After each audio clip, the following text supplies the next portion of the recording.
Muy bien.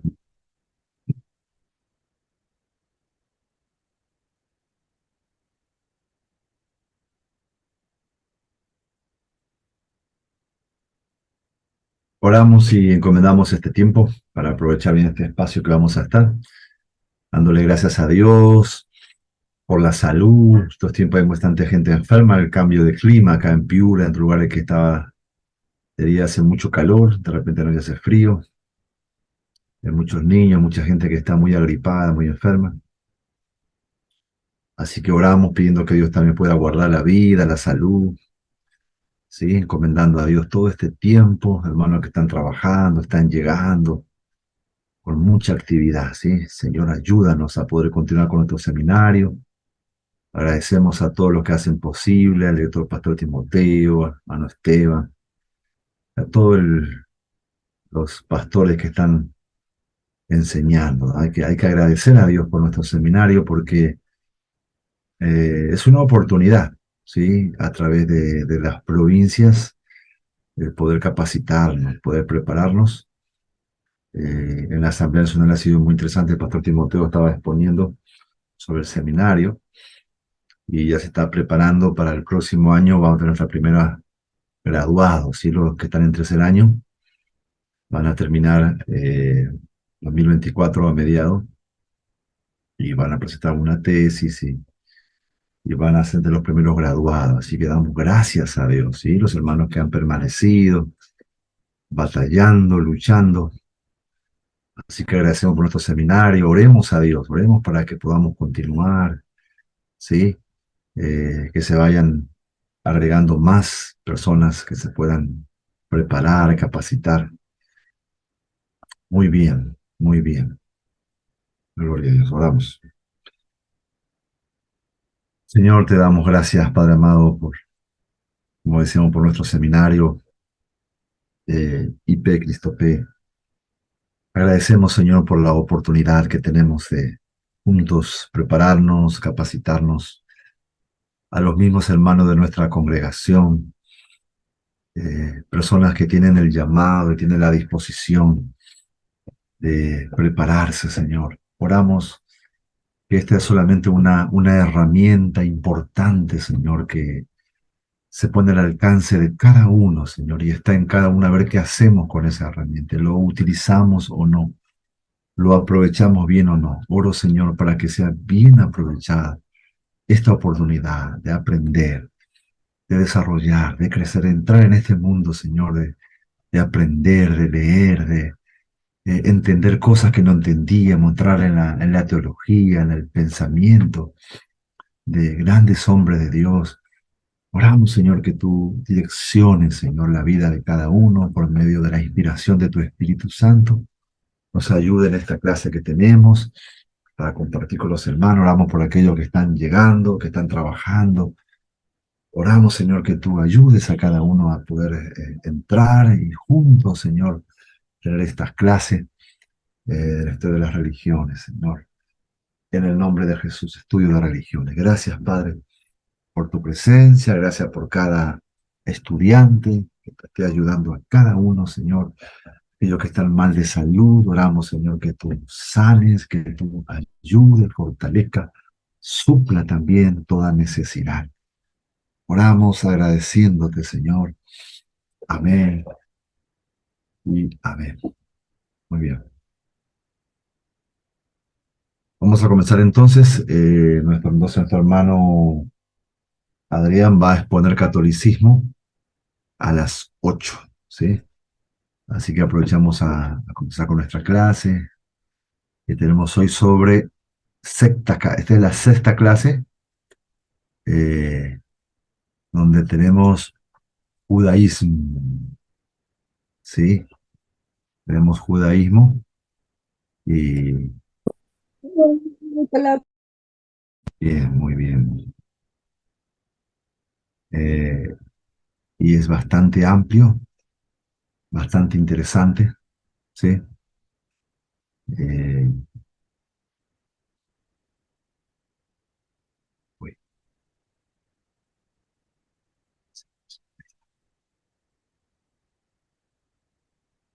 Y ya No sé a quién le tocó exponer, creo que a Zulín le tocó, ¿no? A Zulín le tocó. Sí, pastor. Sí, ¿no? Zulín. Así que Zulín nos va a ayudar. Sí, ha sido buena también la exposición de Zulín. Así que algunas cosas vamos a repasar. Eh, Nosotros como cristianos tenemos nuestro trasfondo, podríamos decir nuestras raíces y también nuestra historia en el judaísmo. Muchas personas cristianas a veces miran con mucha admiración eh, y casi con una especie de envidia santa. Ah, los judíos, ¿no? Qué historia que tienen, qué privilegio. Pero también nosotros hay que tener en cuenta esta verdad bíblica, que nosotros eh, a través de Cristo y a través de su sangre que nos redimió y nos adoptó. Es interesante, fuimos adoptados, fuimos incluidos, integrados a la misma familia, ¿sí? Esta promesa que se le dio a Abraham, somos nosotros hijos de Abraham. Así que, si bien no somos judíos así digamos, de nacimiento como un judío, pero en Cristo pertenecemos al pueblo de Dios. Eso es lo importante, el pueblo de Dios, la iglesia de Jesús, el cuerpo de Cristo. Más aún nosotros que somos cuerpo de Cristo, más aún que por medio de la fe, nosotros fuimos, dice, como esa rama silvestre, fue injertado al olivo verde, a la planta de olivo, a Cristo, a través de Cristo, ¿sí? Otro dice, por fe somos hijos de Abraham, hijos de Abraham, ¿sí? Hoy hay muchos judíos, lamentablemente, que no creen en Cristo. Hay judíos que ni siquiera son creyentes de sus propias raíces, son casi ateos, ¿no? Pero en su mayoría, pues sí, ¿no? Como una tradición, ellos tienen su historia. Por eso decía, para nosotros es muy importante el judaísmo. Nosotros solamente lo vamos a ver como un grupo religioso más, sino es un poco ver de dónde procedemos también nosotros. ¿Cuál es la procedencia de nuestra fe? ¿Sí? Nuestra procedencia, bueno, la iglesia, Cristo, pero así como Cristo viene desde Abraham, viene desde Adán, desde el comienzo, así también nosotros pertenecemos al pueblo de Dios. Así que se podría decir también que es nuestra historia, ¿sí? Es nuestra historia en cuanto a nuestra fe, a cuanto a nuestra identidad como, como pueblo de Dios. Porque el Antiguo Testamento es nuestra Biblia también. Nosotros no solamente creemos en el Nuevo Testamento, sino nosotros creemos en toda la palabra de Dios. Antiguo y Nuevo Testamento, dice nuestra Constitución, es nuestra regla de fe y obra. ¿Ven? Sin error, sin error. Si nosotros creemos eh, que toda la escritura es inspirada, ¿sí? No algunas partes, ¿sí? Sino que toda. Entonces, con más razón, es el libro que nosotros más amamos, es el libro que más leemos, más escudriñamos, desde que nos levantamos, nos acostamos. Y yo creo que los estudiantes, pues no, están en eso, ¿sí? Aman su Biblia, la tienen ahí gastada, subrayada, coloreada, están estudiando libro por libro, capítulo por capítulo. Hoy tenemos audio Biblia, la Biblia en audio, y que es hermoso poder, mientras uno está yendo a un lado, allá, estar escuchando la palabra, escuchando los libros, ¿sí? Es interesantísimo, interesantísimo. La voz de Dios, la voz de Dios. Es a través de su palabra, a través de la Biblia. Muy bien. Eh,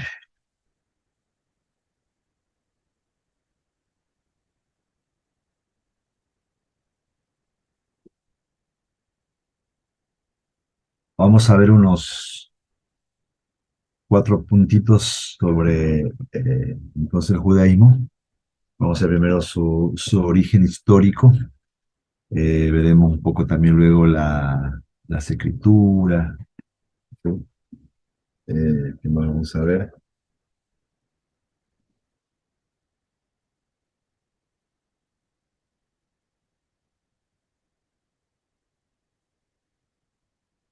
La escritura número 2.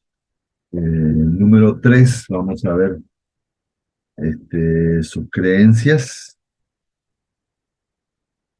Y número 4, vamos a ver también sus celebraciones. Es muy importante para comprender muchas cosas, el énfasis que Dios le da a las celebraciones. Dios, es interesante esto, enseñó a su pueblo no solamente a respetar y guardar el día de reposo, sino también que pueda respetar y honrar las celebraciones. Es muy importante en la Biblia las celebraciones. Eso nos identifica, eso nos lleva, nos une a nuestra historia, ¿sí? A las escrituras, a Dios. Por ejemplo, una de las grandes celebraciones del Antiguo Testamento es, por ejemplo, ¿qué cosa? A ver, si alguien está escuchando, a ver, Solín, Sol, bueno, Trujillo dice que por ahora no puede, ya va a responder después todas las. ¿Cuál es una de las grandes fiestas, las grandes celebraciones del del Antiguo Testamento, del pueblo judío? Pastor, buenas noches. La Pascua, La Pascua, muy bien. ¿Quién habla? ¿Julio? sí, Julio Pastor, disculpe, buenas noches. Ah, buenas noches, ¿cómo estás, Julio? Muy bien, bienvenido. Aquí estamos nuevamente. La Pascua. Gracias. Es una fiesta importantísima, que también nosotros la celebramos, toda nuestra Pascua cristiana, ¿sí? ¿Por qué es tan importante la celebración de la Pascua, por ejemplo? A ver. Mm. Para ellos, porque ellos recuerdan, en esa fiesta ellos recordaban cómo es que Dios los sacó con mano poderoso del yugo egipcio, cómo los liberó.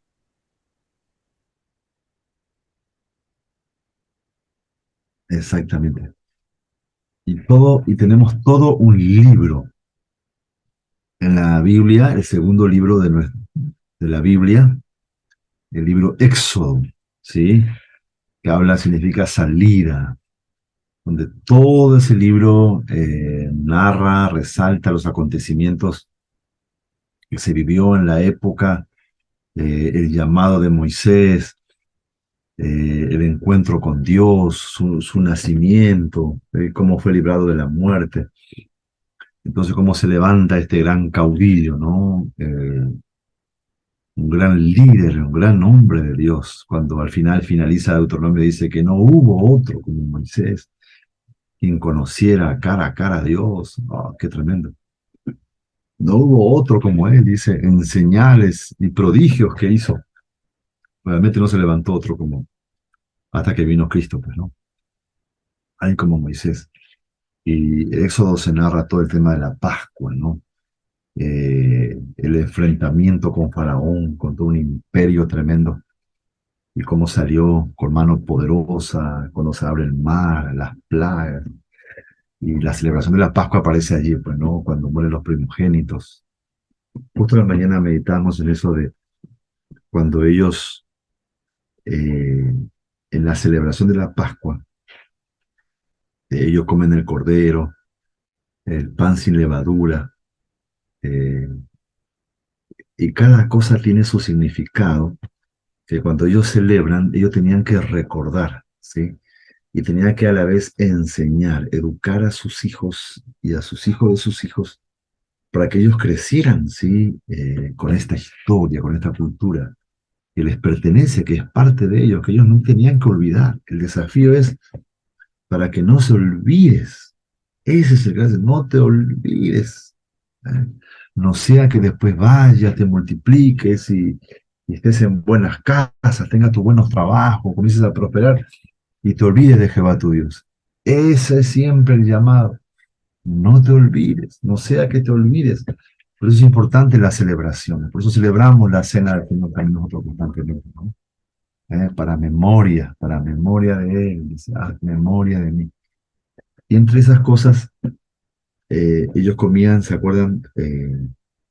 Las hierbas amargas. ¿Y qué les recordaba, por ejemplo? ¿Qué les enseñaba eh, cuando ellos comían? ¿Por qué comían las hierbas amargas? ¿Para qué era? ¿Alguien se acuerda?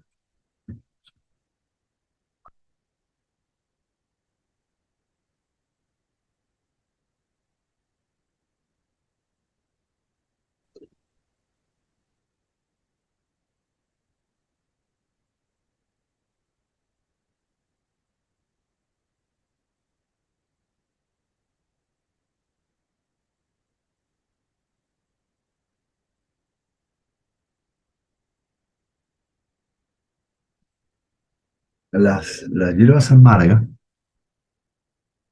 eh, dice que ellos lo comían para que ellos no se olviden, que también se acuerden de todo la amargura que ellos vivieron en Egipto, todo lo que han sufrido, todo el trago amargo que ellos tuvieron que beber cuando vivieron esclavos, fueron oprimidos extremadamente. ¿Y por qué uno debe acordarse del sufrimiento pasado? ¿Sí? Uno dice, ya no te olvides, ya no te acuerdes, pero Dios siempre hace memoria, diciendo, acuérdate de dónde te saqué, decía, por ejemplo, a David, cuando estaba detrás de las ovejas, cuando no eras nadie, yo te levanté, yo te libré de Saúl, tu enemigo, yo te guardé, yo te hice sentar ahí. Es una forma como echándole en cara, ¿no? Y ubicándolo para que no se llene de orgullo, porque el peor daño que puede pasar a alguien que Dios está bendiciendo, levantando, cuando se llena de orgullo. Y otra cosa es que uno se olvide lo que uno vivió en el pasado. En la vida de Egipto se significa el pasado, ¿sí? Y el enemigo es una estrategia que se usa mucho en las personas, que solamente ellos se acuerdan de ciertas cosas, ¿eh? Que el libertinaje y que el pecado les permitió vivir. ¿Eh?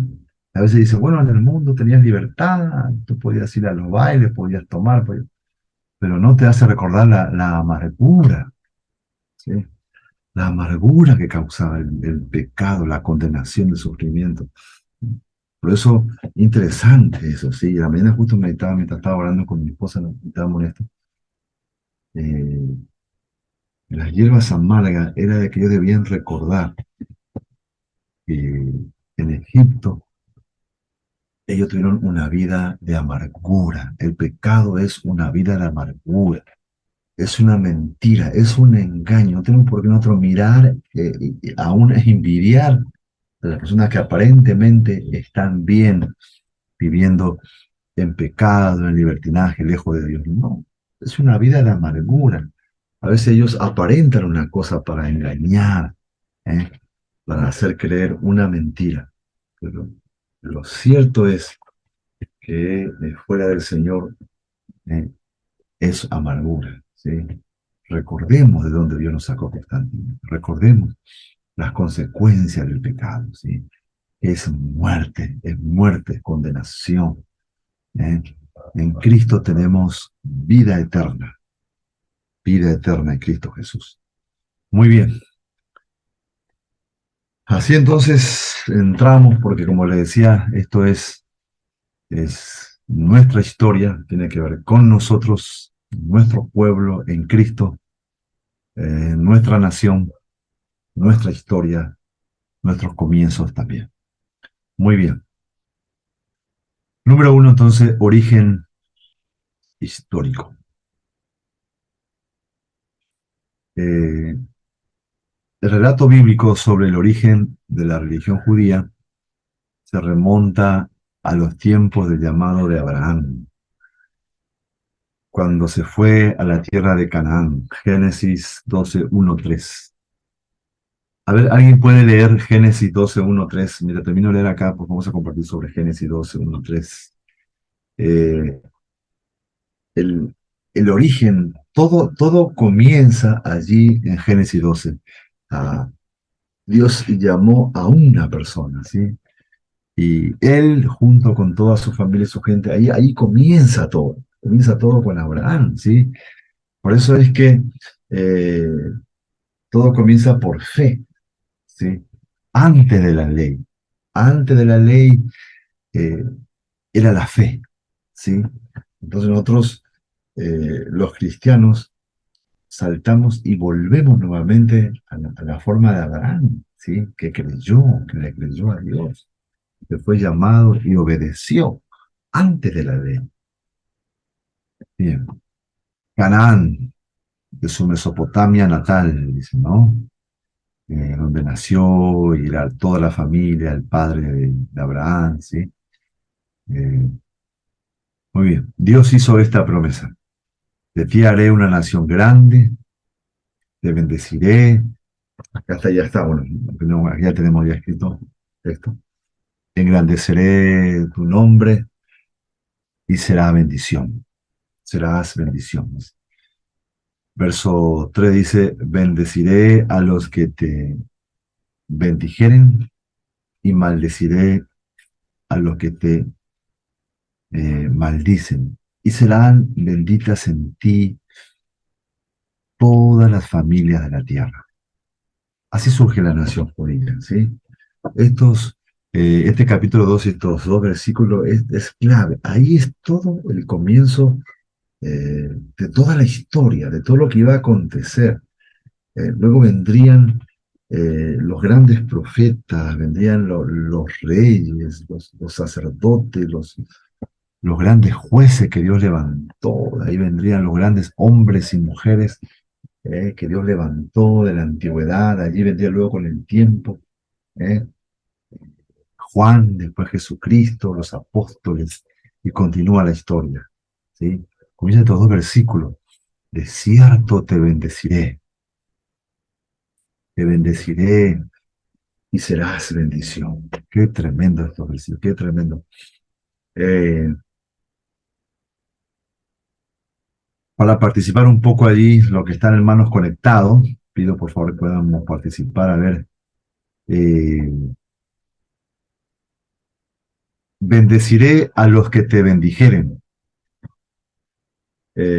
y maldeciré a los que te maldijeren. Y serán benditas en ti todas las familias de la tierra. ¿Sí? Esta promesa, ¿sí? Serán benditas en ti toda la familia de la tierra. ¿A qué se refiere exactamente? A ver, si están ahí a la mano, a ver, Zulín, Sol, bueno, Julio.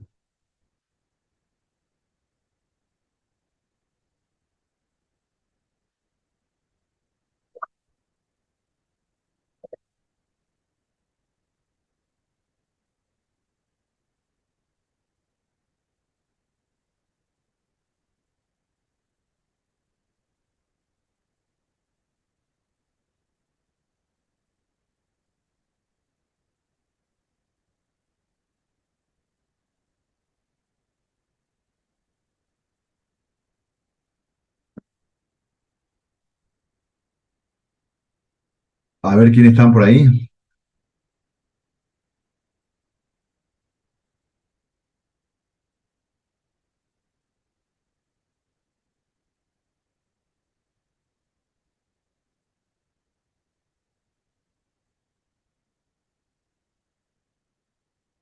Serán benditas en ti, dice, todas las familias de la tierra. ¿Eh? Este es un anuncio profético mesiánico, ¿sí? Aquí aparece una profecía mesiánica, se refiere a Cristo, en tu simiente, ¿sí? En el simiente, la simiente que es Jesús, esa semilla, alcanzaría la bendición de Abraham, no solamente al pueblo judío, no solamente a su familia, no solamente a los que se hacían judíos, porque algunos aceptaban y se hacían judíos, sino que eh, todas las familias de la tierra, todas las naciones, todas las razas. etnias, las culturas, pero a través de Cristo, ¿sí? A través de Cristo llegó el mensaje de salvación a todas las naciones. Las puertas se abrieron ya no solamente para el pueblo, ¿sí? Sino para todas las naciones. Por eso el gran llamado del Señor, ahora sí, ¿no? Toda potestad me ha sido dada una vez que Cristo ha resucitado, la cruz, ahora sí, ¿eh? Toda potestad me ha sido dada. Mateo 28, 18, toda potestad me ha sido dada, ¿sí? Ahora sí, volviendo otra vez a este llamado, ¿no? La bendición a todas las familias de la tierra, ¿sí? Siempre ha estado en el plan de Dios, ¿sí? En ese gran propósito, proyecto de Dios es alcanzar a todas las familias de la tierra, ¿sí? Ahora sí vayan, ¿sí? Se prediquen, y hacer discípulos, 28, 19, a todas las naciones, hagan discípulos, ir y hacer discípulos a todas las naciones de la tierra, ¿sí?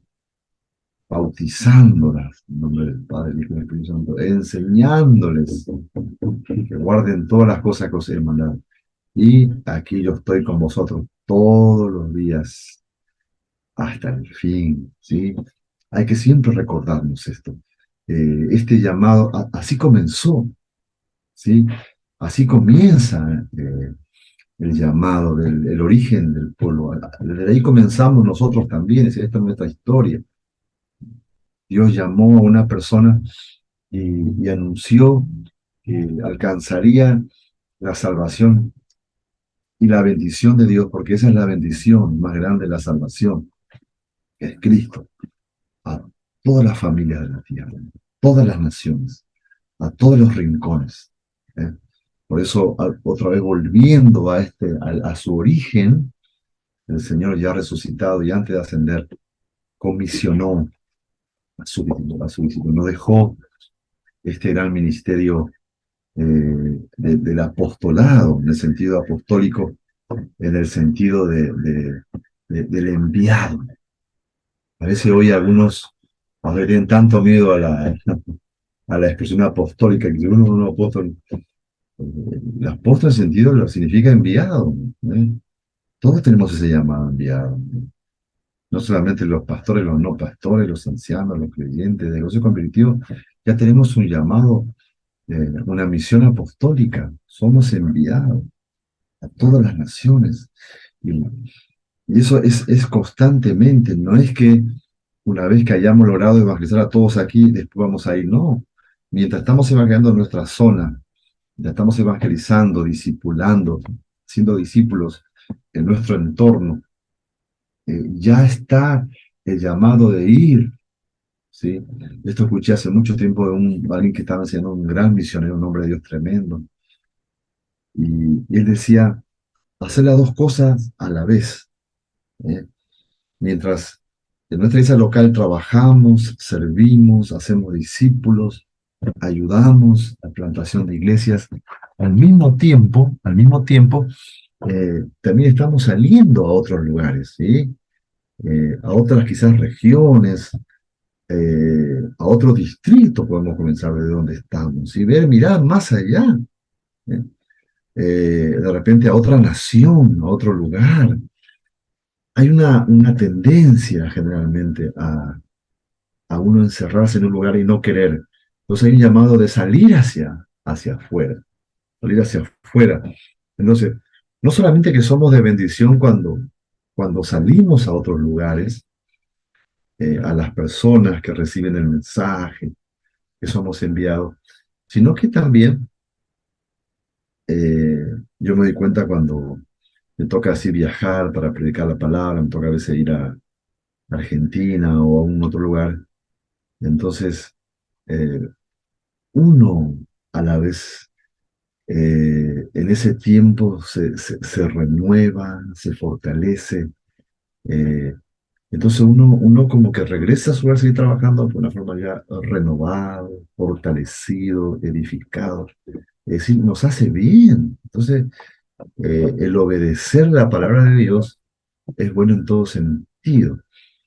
Y, y a la vez las personas que alcanzamos, pareciera que cuando uno va a otros lugares, aquello que uno está quizás peleando por la misma persona, con la misma situación, uno va a otro lado y de repente ve que pues, comienza a funcionar de otra manera, como que Dios usa.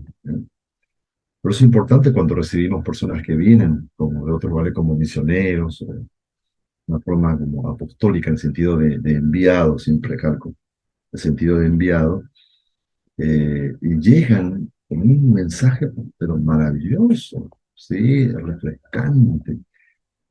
Eh, yo me acuerdo hace muchos años, el pastor Timoteo, ¿no? El director del seminario, viajaba por Piura.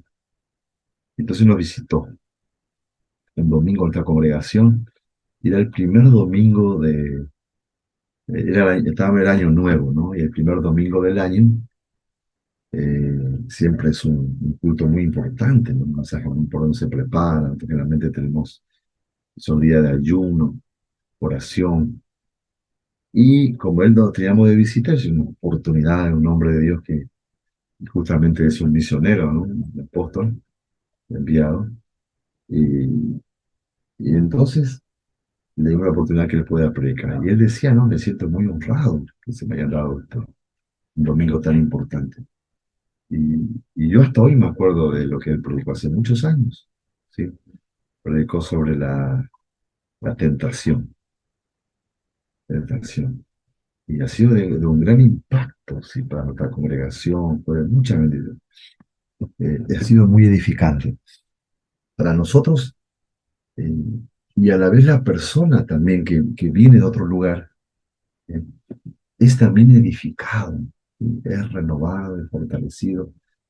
Como yo les compartía, todas las veces que me toca a veces viajar, a veces me cuesta, generalmente yo últimamente no quiero mucho viajar, pero a veces soy requerido, ¿no? En este momento justo estábamos viendo ese tema y tenemos ahí una responsabilidad donde hemos trabajado, servido muchos años en Argentina.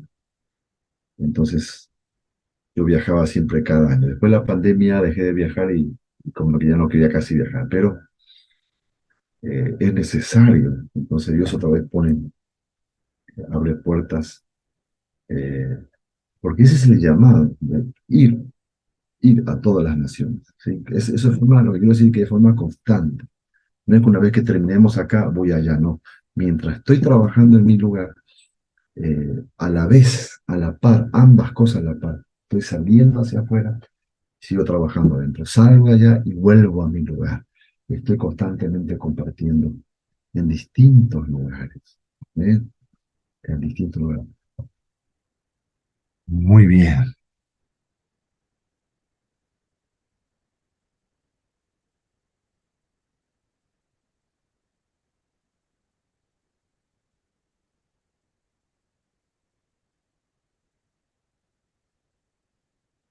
La existencia de un solo Dios todopoderoso, el Shaddai, Génesis 17:1, se confirma y consagra cuando se establece un pacto perpetuo entre Dios, Abraham y su descendencia, que incluía la posesión de la tierra de Canaán en heredad perpetua. A ver los que están ahí, hermanos, quiero saber a ver si están ahí, no están. Estamos aquí compartiendo. A ver, alguien busque Génesis 7:1, otro va a buscar Génesis 7:7 para participar, ¿sí? Eh, Interesante esto, ¿no? La existencia de un solo Dios todopoderoso, ¿sí? El Shaddai, que significa esto, todopoderoso, se confirma y consagra cuando se establece un pacto perpetuo entre Dios, Abraham, su descendencia. A ver, Pasó Génesis 7:1 dijo, ¿no? 17, no, 17:1. Ya. Génesis 17:1 dice, Abraham tenía 99 años de edad cuando se le apareció Jehová y le dijo, yo soy el Dios Todopoderoso, anda delante de mí y sé perfecto. Amén. Amén, amén, amén. Muy bien. Esa expresión de todopoderoso es el Shaddai. Amén. Dios se le revela a él como el Shaddai. Anda delante de mí, ¿sí? Y sé perfecto. Gloria a Dios. Génesis 17:7.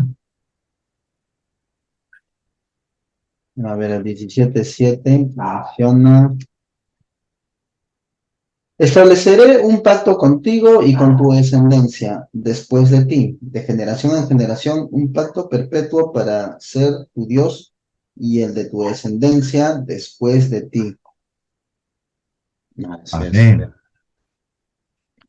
Eh, es muy importante en el pueblo de Israel el pacto, ¿sí? ¿Qué es un pacto? A ver, ya hermano Julio que estás ahí compartiendo, así que bien, bien hermanos para compartir, ¿sí?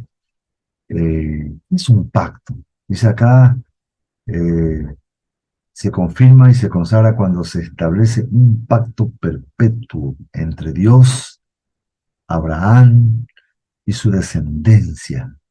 Y en ese pacto que Dios hace con Abraham, eh, incluye la posesión de la tierra de Canaán como heredad perpetua, pues en Génesis 17:7. Es decir, dentro de ese pacto que Dios hace con Abraham, ¿sí? Dentro de ese pacto incluye el pacto de Dios con su pueblo, la promesa de la tierra de Canaán. Siempre, ya desde Abraham, ¿sí? Siempre el tema de la tierra prometida de Canaán es muy importante en la Biblia, ¿sí? Es muy importante. Hay muchos libros, muchos capítulos. Nos dice que desde Abraham, desde Génesis 12, está hablando de esa tierra prometida del pacto, ¿no? Y vemos toda la historia ahí en Génesis. Luego cuando va toda la pelea, ¿no? De salir de Egipto, Éxodo, de preparación. Ahora, el libro finaliza el Pentateuco, ¿no? Con Deuteronomio. Eh, Cada libro tiene su importancia. Pero para mí, uno de los grandes libros del Pentateuco, ¿no? Sin desmerecerlos ninguno, pero es el Deuteronomio. Deuteronomio para mí es uno de mis grandes libros que yo no, lo he meditado y he escrito sobre eso, versículo por versículo. Me acuerdo que un año Dios me empezó a inspirar y empecé a escribir todo. Tenía varios así en apuntes como escritos, comentarios, pensamientos, oraciones, versículo por versículo. ¿Eh? Y aparte lo he leído un montón de veces, lo he analizado, hemos estudiado, meditado, rumiado, masticado. Es un precioso libro, porque ahí te contiene, es como alguien diría, el secreto, el corazón de Dios para con su pueblo antes de que ellos entren y que tengan ese cambio lo llamaría de temporada, después de vivir en años de sequía, de escasez, ahora van a entrar en un periodo de abundancia, la tierra que fluye leche y miel, es como que uno ha vivido enfermo, ahora vas a vivir sano, ¿qué vas a hacer con tu sanidad? Antes vivías en escasez, Dios te saca de las deudas, de las crisis, vas a vivir en holgura, en abundancia. ¿Qué vas a hacer con tu abundancia? ¿No? Antes tenías un trabajo que apenas, ahora tienes que ganas bien, que estás bien. Antes estabas solo, ahora estás casado, tienes una familia preciosa. ¿Qué vas a hacer con tu familia? ¿No? Ahora tienes un ministerio, un llamado. Entonces, Deuteronomio justamente tiene que ver con esto. Prepara al pueblo, ¿sí? Antes de entrar. Entonces Dios recalca muy bien los mandamientos, la ley, el pacto, diciéndole, ustedes son un pueblo de pacto. Dios es un Dios de pacto y cumple sus promesas. Es tremendo. Y Dios nos llama, ¿sí? a que seamos personas de pacto. ¿Eh? Tiene que ver, por eso le preguntaba recién, eh, ¿qué es un pacto? ¿Sí? ¿Cuál es el pacto de Dios con su pueblo, con nosotros? ¿Puede participar, hermano Julio? ¿Alguien?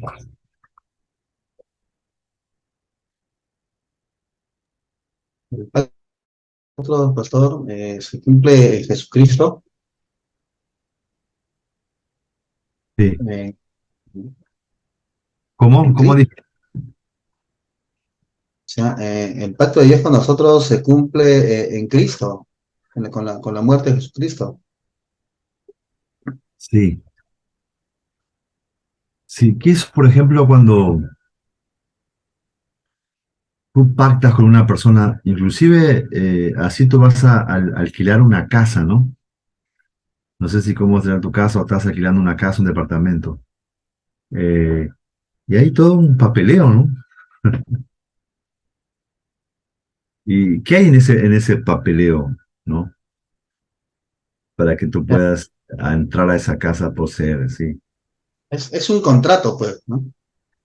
Un contra- Que tiene cláusulas y que también, si no se cumplen las cláusulas, pues tiene ahí consecuencia. claro, sus consecuencias. Exactamente. Entonces, en ese contrato, ¿no es cierto? Está el compromiso mío, ¿sí? Y está el compromiso del dueño también, ¿no es cierto? ¿Eh?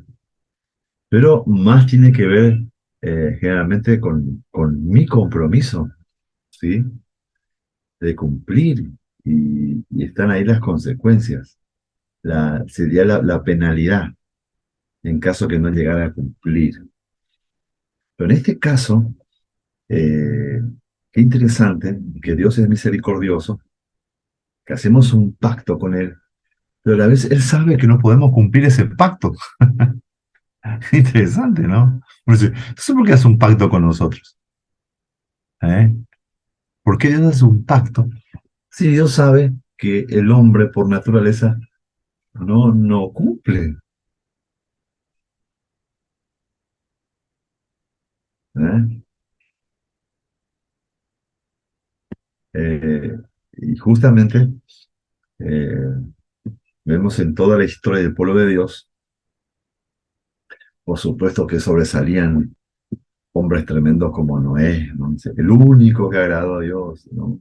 Hombres como Samuel, como José, como Daniel, así, ha habido hombres de Dios, uno diría casi perfectos, ¿no? Noé, ¿cómo se llama? Eh, este hombre que sufrió muchísimo, se me puede decir. Job, sí. Y bueno, y otros. Hay excepciones, pero en forma general uno ve el pueblo de Dios que constantemente se ve muy claro en el libro de los jueces cuando uno ve, ¿no? Que Dios, el pueblo se encontraba que por causa del pecado se habían separado de la idolatría. Entonces Dios levantaba un juez, ¿sí? Y lo enviaba, los liberaba, ese pueblo se arrepentía, porque lo que hacía el juez de los profetas, hacía que el pueblo volviera a Dios, que se arrepintiera. Entonces, primero era ese arrepentimiento, ese volver a Dios, y después Dios levantaba un caudillo que los iba y se enfrentaba con los enemigos y los liberaba. Y dice que realmente había 20 años de paz. ¿Sí? Es un poco más, un poco menos, pero realmente vivió en paz 20 años. Y después de los 20 años que ellos fueron en paz, otra vez prosperaron, otra vez se apartaron, otra vez en la idolatría. Entonces otra vez los enemigos los invadían, los esclavizaban, los oprimían. Entonces, después, luego, ellos otra vez, después de estar viendo el sufrimiento, en opresión, se arrepentían, les hablaban los profetas, se volvían a Dios. Entonces Dios otra vez los perdonaba y le mandaba eh, un caudillo, los liberaba. Y después otra vez. Entonces, como toda la historia, ¿no? Dios levantó. En ese tiempo aparece Débora, Sansón. y así otros jueces, y entre todos ellos, uno de los más grandes, pues, y el último, ¿no? Es de los jueces, Samuel, bueno, Samuel, qué tremendo hombre, qué historia la de Samuel, impresionante, impresionante. Entonces, es como que uno dice, ¿por qué Dios hace hace un pacto con un pueblo tan imperfecto, es decir, que falla constantemente? Es decir, uno no haría un pacto, no le haría su casa a alguien que uno ya sabe que le va a fallar, que no va a cumplir. No, uno busca a alguien que le cumpla, ¿no? Pero sin embargo, es como que Dios busca a alguien que sabe que le va a fallar, pero lo hace igual. ¿Por qué? Porque en esa causa Dios ya incluye también la solución. ¿Eh? Dios también incluye el perdón, la expiación. Dios es misericordioso. Dios es bueno. En todo ese pacto que Dios hace con nosotros nos favorece. Es a nuestro favor. ¿Sí? Porque incluye la gracia, incluye la misericordia de Dios, perdonándonos y dándonos otra oportunidad. Y ese pacto que Dios hace con nosotros eh, es para nuestro favor, es decir, el sentido es para protección. Necesitamos el pueblo, el creyente, está comprometerse. El pacto tiene que ver con un compromiso, una promesa. Yo le prometo, yo me comprometo. Y si no, de repente no cumplí, pero me levanto otra vez y nuevamente continúo. Nuevamente continúo hacia adelante. Así hemos continuado hasta que llegó el Señor, ¿eh? Que Él pagó nuestra culpa, como decía Julio, ¿no? Hizo ese pacto eterno con el Padre, nos salvó, nos redimió. Amén. Por eso, como dice cuando celebramos la cena del Señor, ¿eh? Esta es la sangre de qué?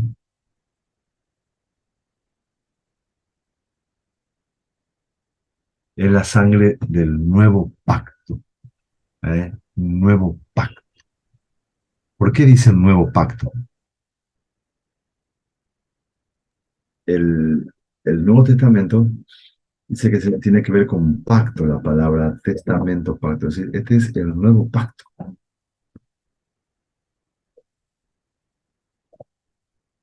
¿Por qué dice el nuevo pacto?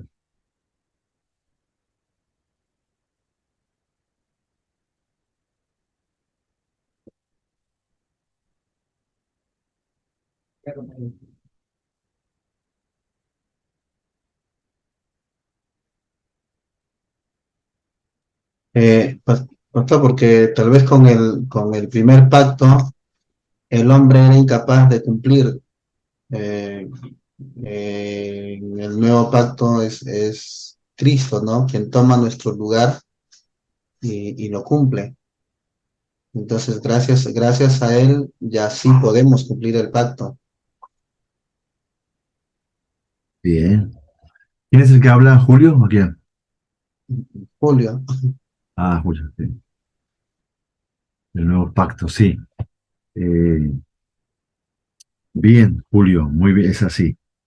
Eh, También acordémonos, en el nuevo pacto, en el Nuevo Testamento, lo que se resalta hoy es la gracia, la gracia. ¿Qué es lo que se resalta en el antiguo pacto?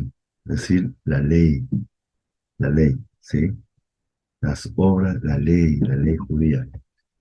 En el nuevo pacto ya no se resalta la ley. No es que yo dice, Pablo, no es que vamos a vivir sin ley, pero es la gracia. ¿Y en qué consiste la gracia de nuestro Señor? ¿Eh? De que nosotros sin merecerlo, ¿sí? Como bien dice ahí Julio, Jesús, el Señor lo hizo en nuestro lugar. Él tomó nuestro lugar. Y nosotros, a través de Él, nosotros hemos cumplido ya el pacto. Qué interesante eso. Es un regalo que nos ha dado. ¿Eh?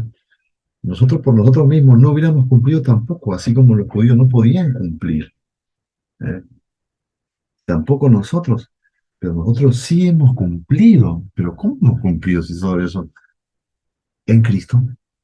Esa es la idea de que cuando Jesús muere, Él no muere como mártir, al igual que otros mártires que murieron por la obra de Dios. La diferencia de Cristo, la muerte de Cristo de los mártires, es que cuando Jesús moría, nosotros moríamos con Él. Qué interesante. ¿eh? Y cuando Él resucitó, nosotros resucitamos con Él. Eso es lo que enseñamos ahí en Romanos 6, ¿no? Acerca del bautismo y todo esto. Pastor, una consulta. Según la costumbre judía, ¿se podía hacer un pacto de encima, o sea, o mejor dicho, no sé si es la palabra correcta, pero encima de otro pacto?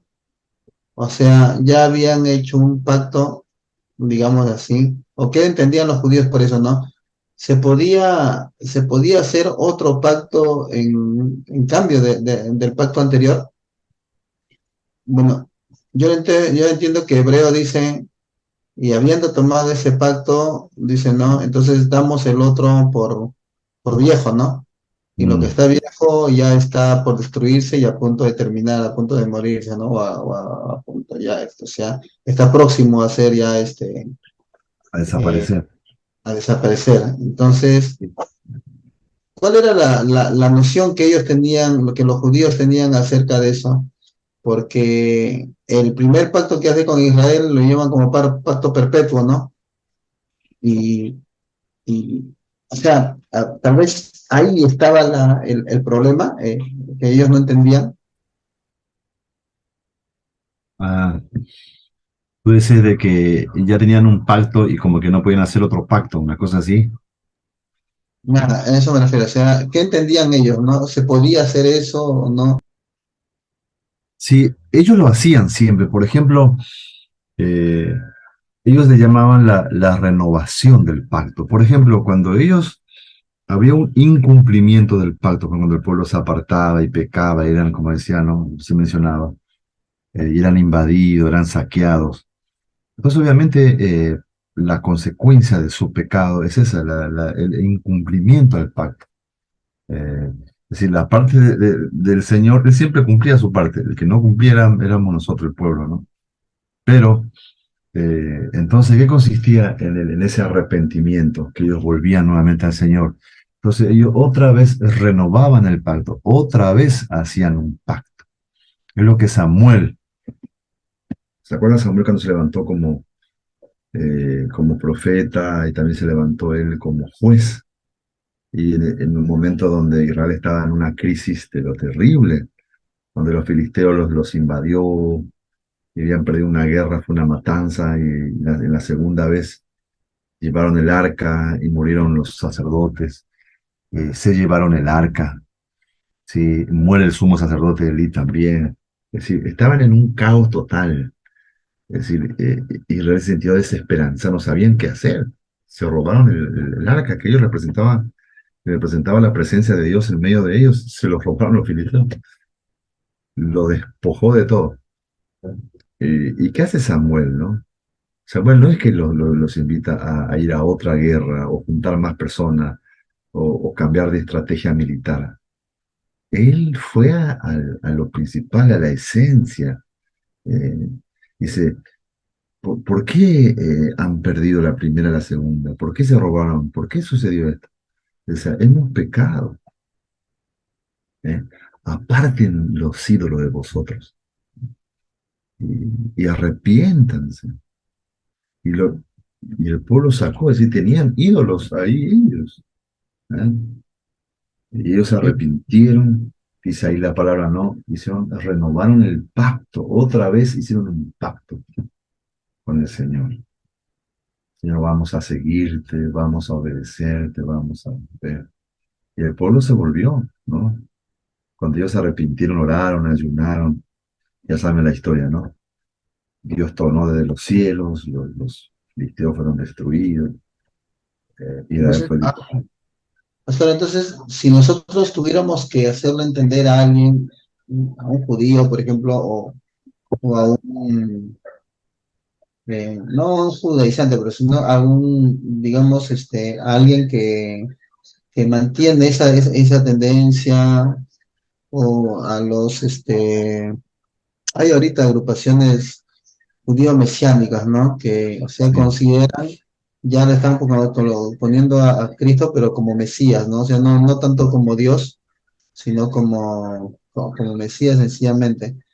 Este, bueno, mucho menos el Espíritu Santo, ¿no? Entonces, o sea, si tuviéramos que hablar sobre ese tema del pacto, entonces, ¿cómo presentamos lo que, lo que los judíos hacían era una renovación de pacto, dice usted? Entonces, lo que hizo Jesús, ¿esto es un pacto renovado o es un nuevo pacto? ¿O qué diferencia habría en todo caso? Es un nuevo pacto, sí, sí, sí. No es que se renovó como el antiguo, o en caso que Moisés, Noé, Samuel renovó el pacto. Por eso se llama nuevo pacto. Eh, hay esto es muy extenso, no hay una mayor comprensión eh, en el libro de Hebreos, ¿sí?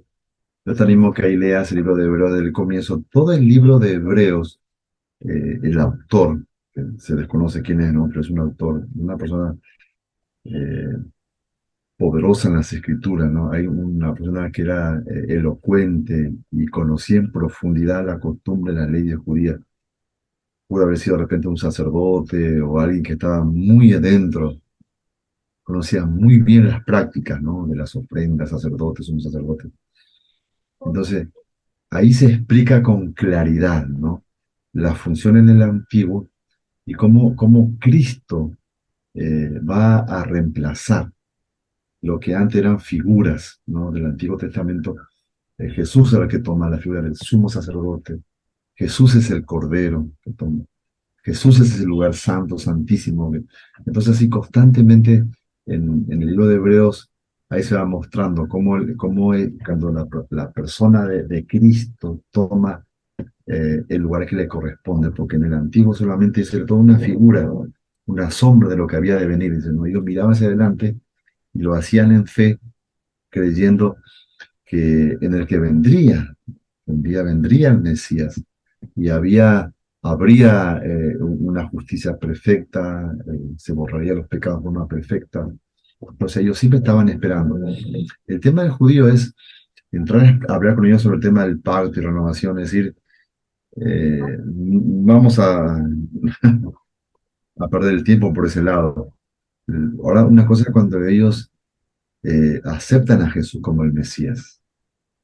Claro. Ah, ahí En- en te- cambia. Cuando ellos nacen de nuevo, ¿no? Y abren su corazón a Cristo. Entonces, ellos dejan lo que estaban y abren su corazón a Cristo. Entonces, Dios comienza a actuar, el Espíritu Santo, ¿eh?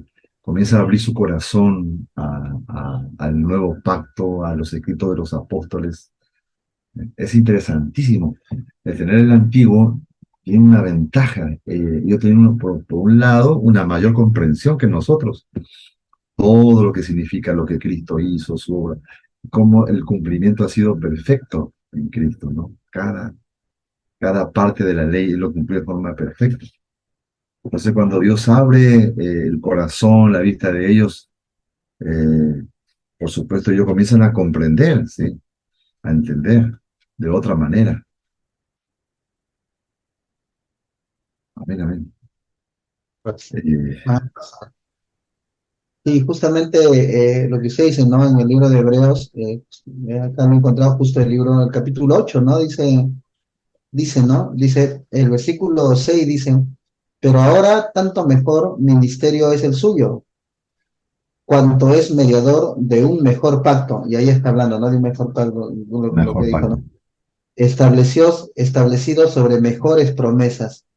Si aquel primer pacto hubiera sido sin defecto, ciertamente no habría procurado lugar para el segundo, pues Exactamente. reprendiéndolos dice, vienen días, dice el Señor, en que estableceré con la casa de Israel y la casa de Judá un nuevo pacto. Entonces, creo que ahí, ¿no? Eso sí explica. Ajá. Así es, pastor. Interesante, ¿ves? Ellos ya tenían esa promesa. Ellos sabían que cuando el Mesías llegaba, iba con ellos a establecer un nuevo pacto, ¿sí? Ya estaba profetizado, estaba escrito. ¿Sí? El problema siempre es el punto. Al no aceptar a Cristo como el Mesías, ahí se complica todo. Pero una vez que ellos lo aceptan, entonces abre su corazón el problema. Ellos ya tenían todo profetizado, todo escrito ya desde el antiguo, los profetas anunciaron. Ya sabían que vendría justamente con el Mesías un nuevo pacto. Interesante, ¿no? Eh, no sé si ha llegado,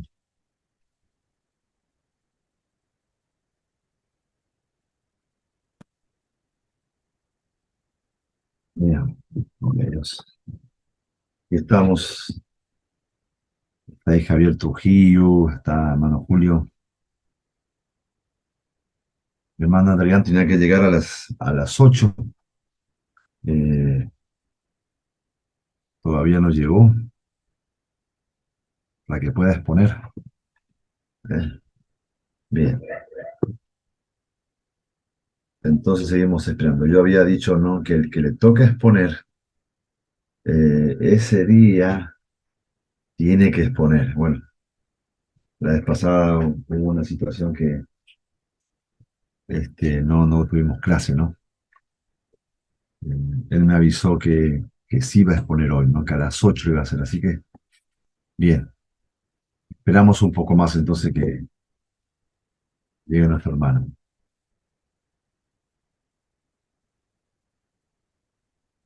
Bien,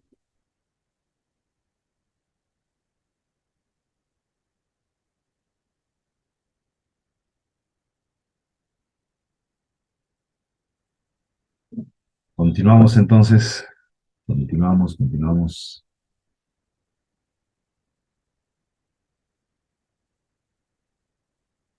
Dice ahí, la travesía hacia la tierra prometida duró 40 años. En el transcurso de ella, Dios revela a Moisés los 10 mandamientos, esos 20, en el monte Sinaí. Eh, fundamento del sistema moral y legal de la religión judía, así de los judíos como religión. Toda su base doctrinal, todo como dice aquí, su sistema moral y legal, todo está establecido en el Pentateuco. Para ellos, los tradicionales solamente aceptaban el Pentateuco, ¿sí? Decía para ellos, ya aquí lo tenemos todo. Ese es la base, el fundamento de todo lo que vendría después, ¿no? Los libros poéticos, proféticos.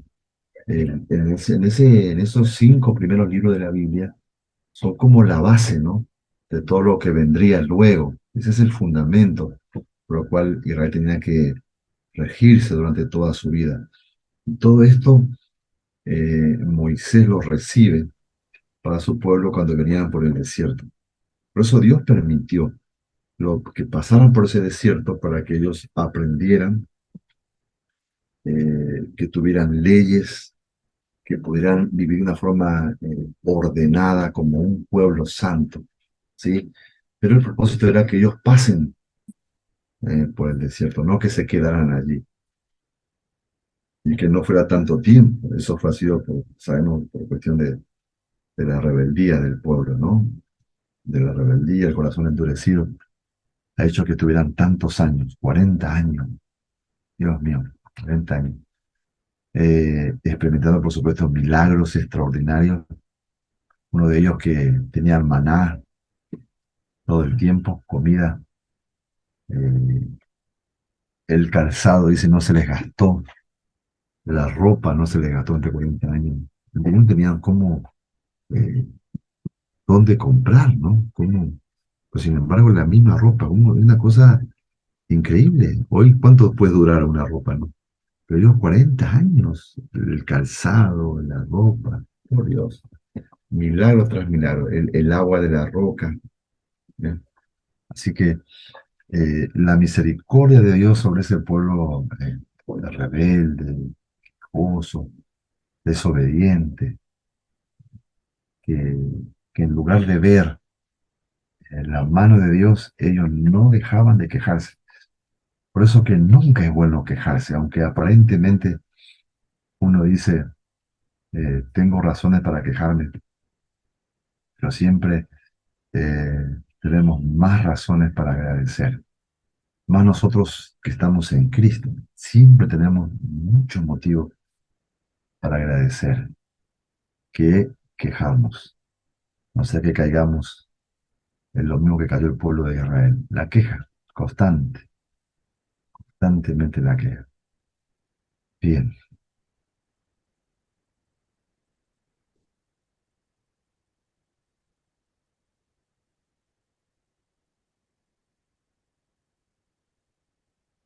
su escritura, vamos a ver, su escritura.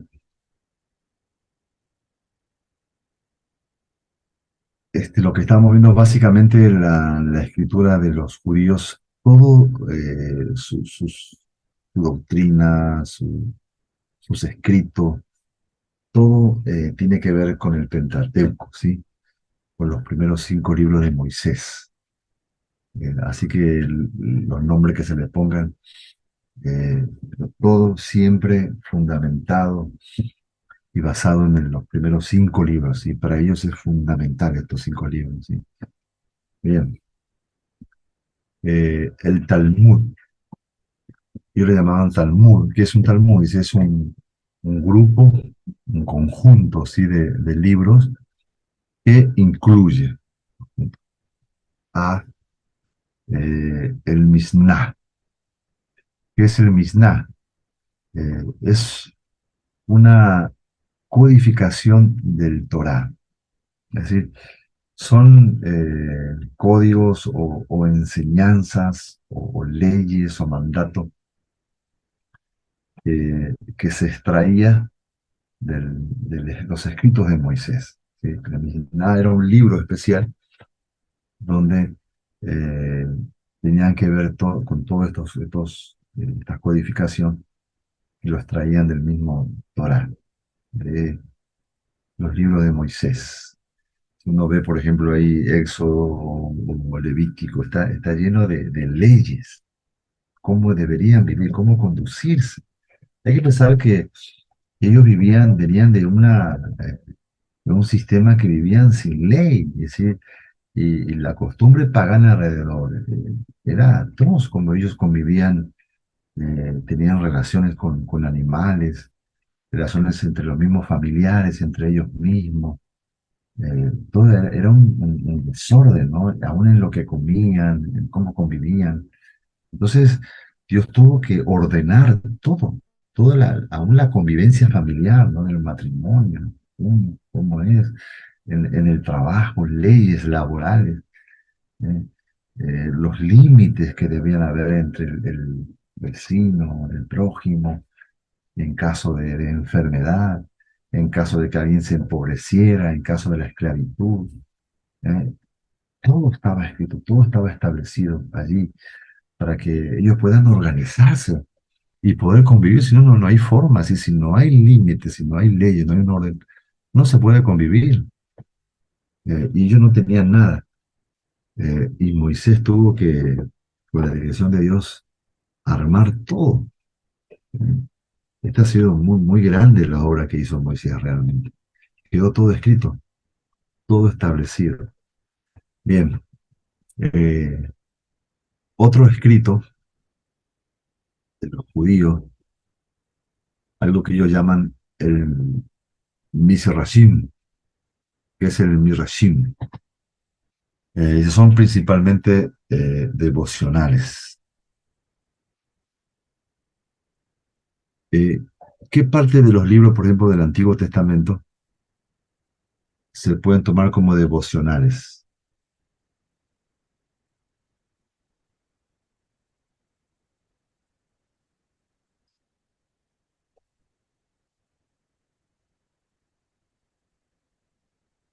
A ver, de los que están, eh,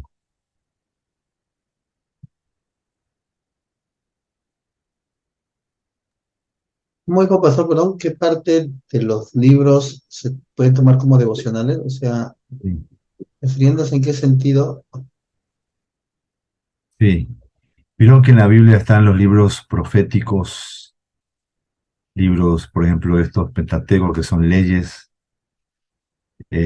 profetas mayores, menores, están los libros históricos, eh, y entre todos los libros del Antiguo Testamento, por ejemplo, ¿cuáles son los libros que podríamos llamarle que son eh, considerados devocionales?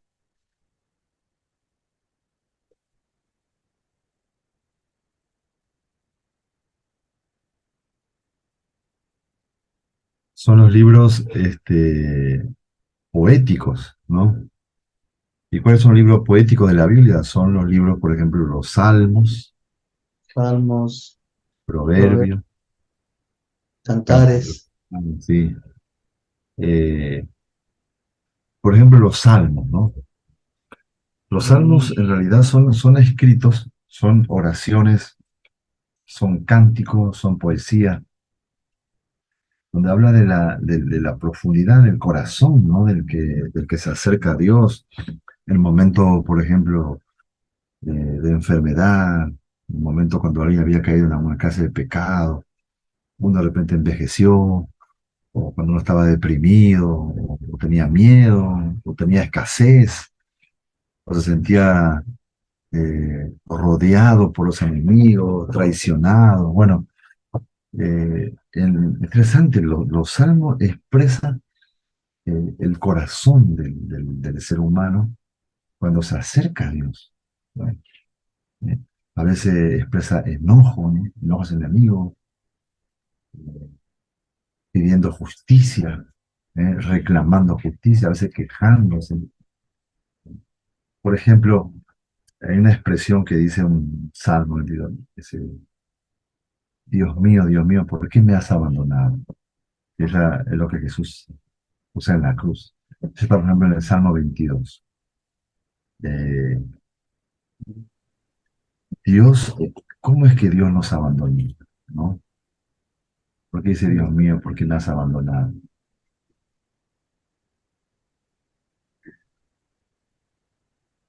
ujú.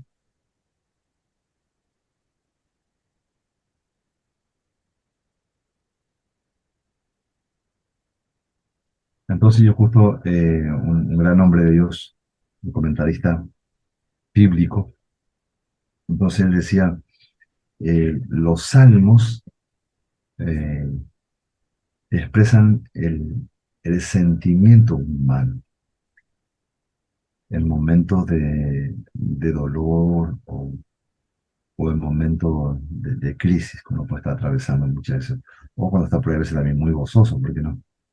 Y entonces, eh, ¿por qué me has abandonado, por ejemplo? Esa es una sensación que uno siente, es el sentimiento cuando uno eh, como que siente que Dios no lo está escuchando. No significa que no Mm, lo esté escuchando. Por ejemplo, uno siente como que Dios no está, porque me ha desamparado. No significa que nos desamparó, pero es el sentimiento, es lo que sentimos, es la sensación por la situación que estamos atravesando. Es interesante comprender eso, ¿sí? Eh, pasamos por esas situaciones muchas veces. La gente, los hermanos pasan por eso. Entonces nos toca aconsejar, ministrar. Y justo a la mañana estábamos en el devocional y un hermano compartía esto y decía justamente, ¿no? De no guiarnos, decía, por sentimientos, sino por fe, porque a veces dice los sentimientos es totalmente contrario eh, a, a la verdad de lo que Dios prometió en su palabra. A veces es por la situación que estamos atravesando, eh, parece todo negativo, ¿sí? Pero sin mm, embargo, cuando miramos por fe las escrituras, la promesa de que Dios está a pesar de todo. Muy bien, eh, estábamos ahí. La ley, tradición escrita y oral. El judaísmo ortodoxo considera que toda la autoridad religiosa nace de esta revelación llamada Torá, puesto por los primeros 5 libros de la Biblia eh, hebreo Pentateuco, ¿sí? Entonces, eh,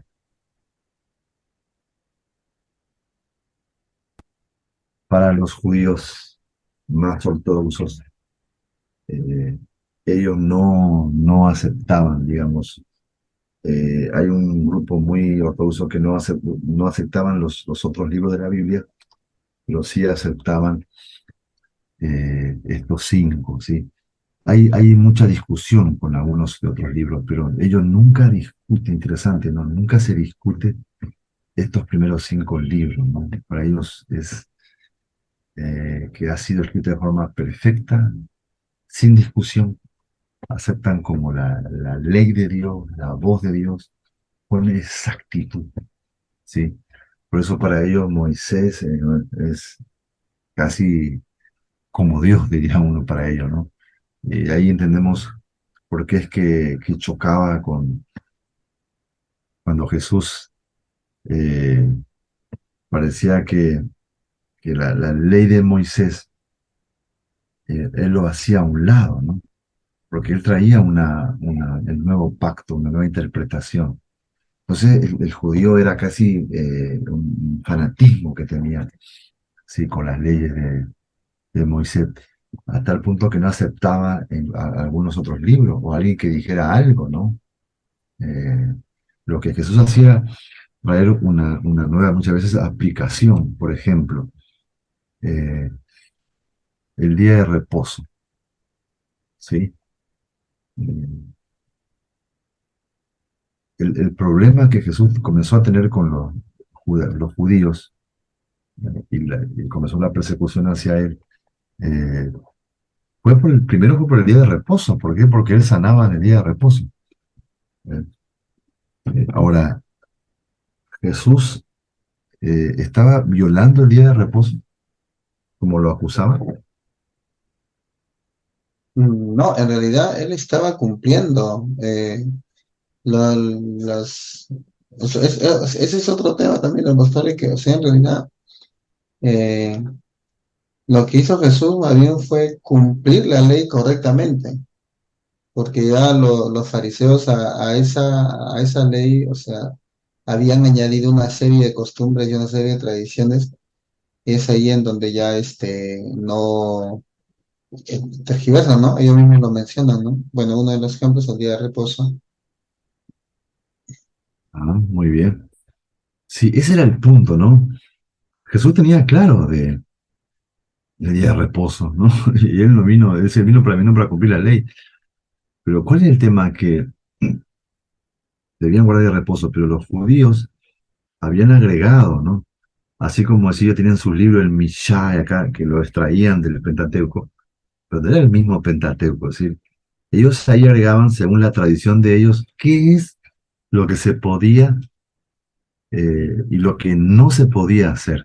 Había una lista larga de lo que no se podía hacer en el día de reposo, pero eso lo hicieron ellos, los rabinos, no es una inspiración de Dios, pero para ellos lo tomaban como una inspiración divina y que tenían que cumplirlo.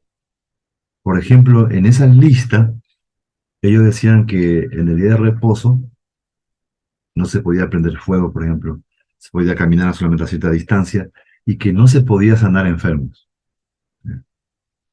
Eso no, Moisés no lo decía, pero ellos decían, no se puede sanar. Entonces, ellos ponían, interesante eso, ¿no? Ellos ponían a la par de la escritura sus tradiciones. Mm. Mire cómo nosotros a veces, bueno, ese ha sido uno de los problemas de la Iglesia Católica, ¿no? Que hemos visto, por el cual se han dicho, ¿por qué hay tantas cosas que no compartimos? Y decimos, ¿pero de dónde han sacado eso? ¿Por qué ellos tienen eso como una doctrina? Si la Biblia, por ejemplo, no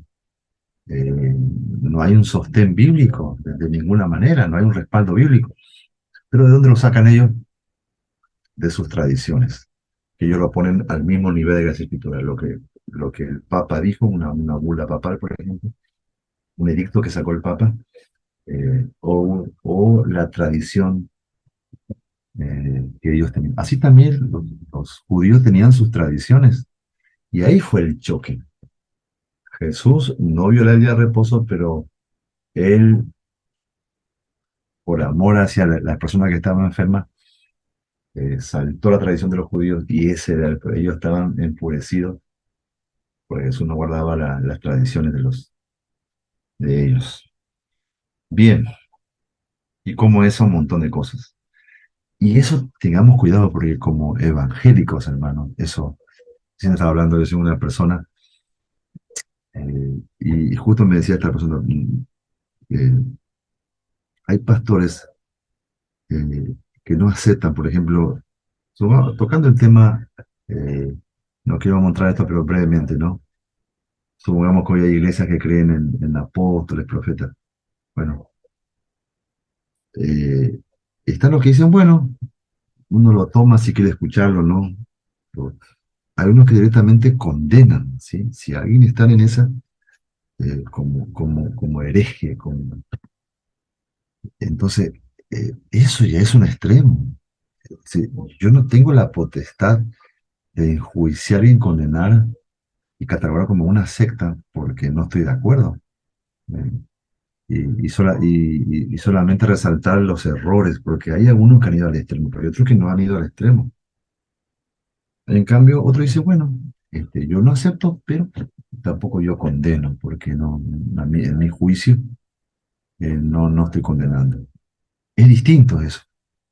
Y así hay varias cosas que con el tiempo también se volvió tradición evangélica. Es una tradición.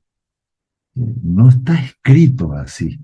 Por ejemplo, de que yo tenga que ser bautista, por ejemplo, ¿no? Pentecostal, presbiteriano. ¿Está escrito en algún lugar en la Biblia? No. Pero si yo exagero con mi denominación, si yo soy más presbiteriano que cristiano, yo amo más mi denominación que Cristo, no sé, corra un peligro. Obviamente tengo que pertenecer a una organización, tengo que identificarme, hay un orden, hay una identidad. Pero ante todo, yo soy hijo, somos cristianos y nos relacionamos con nuestros hermanos de otras denominaciones, les amamos, compartimos con ellos. No somos una secta, por Dios. Eh, Cuando somos muy severos a veces en algunas cosas, nos llevan a cometer errores y podemos estar peleando con los judíos, con el mismo Señor. Por Dios, que el Señor nos libre. Yo tengo tanto temor, siempre he tenido sobre esto.